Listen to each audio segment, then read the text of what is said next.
I'm going to give it to Kendall Hinton of the Denver Broncos. And I want to address something. I think there's this factor of people are backlashing and saying, oh, how dare you criticize this guy? He put an awesome effort.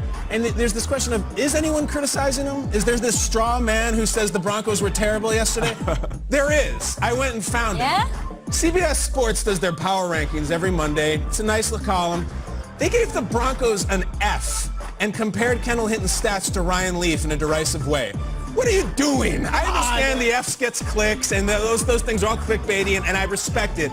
However, are you out of your mind? It's just a really, really cool thing that we saw. Did you ever have one of these anxiety dreams? I have them all the time where all of a sudden, we need you to be the pilot of the plane.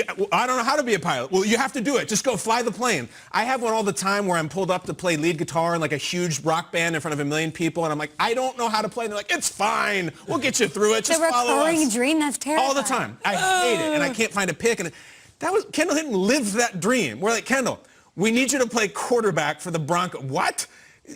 Not even special teams, not covering a kick, not receiver, starting quarterback against the Saints. One of the best defenses in the league. And the whole starting quarterback for dummies routine was laughable. Peter talked about it earlier. The night before, he stayed late after the meeting to go through some plays. That's not how you learn to play quarterback. The next morning, an extra walkthrough in the press conference room. All right, now you're going to be here and you want to get the ball from the... It's ridiculous that he was expected to go out there and do that. And he did it with heart. He had this little thing on the football side of things.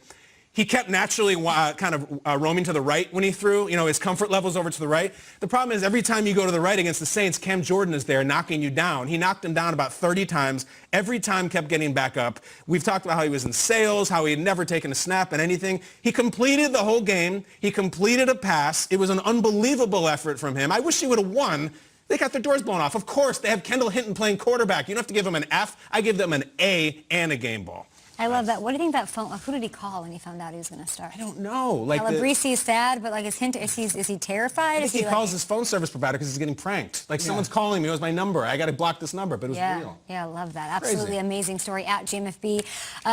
From the weekend, Vandy had a big game against my alma mater, Missouri. The Kickers had COVID or close contact with people with COVID. My game ball is going right to Sarah Fuller, who was the first woman to play for a Power 5 conference team, kicking off for Vanderbilt against Missouri on Saturday. She perfectly executed a squib kick, which is what she was asked to do. Let's capitalize, bold, and underline that.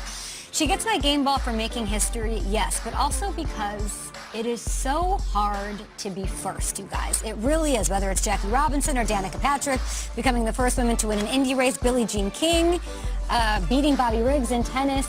The onslaught, the deluge of negativity thrown in the direction of Sarah Fuller on Saturday was unbelievable. Want to hear some of these tweets, guys? I'll give you guys the G1.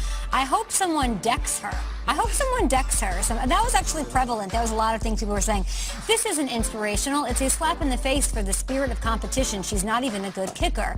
There are dudes everywhere that could kick and kick better. All it will take is one guy barreling over her to end this stupidity. She will get hurt for someone to realize this is a dumb decision. Your insecurity showing, buddies. Better watch out there. Hated seeing that. She's obviously a really good soccer player. She did exactly what she was asked for. It is so hard to be first. We announced on NFL Network an awesome triple header the day after Christmas, and I love seeing that there's an exclusive game on Amazon Prime Video with Andrea Kramer and Hannah Storm, and they are the first two women to be in a booth together. It is never easy to be the first one. She did it.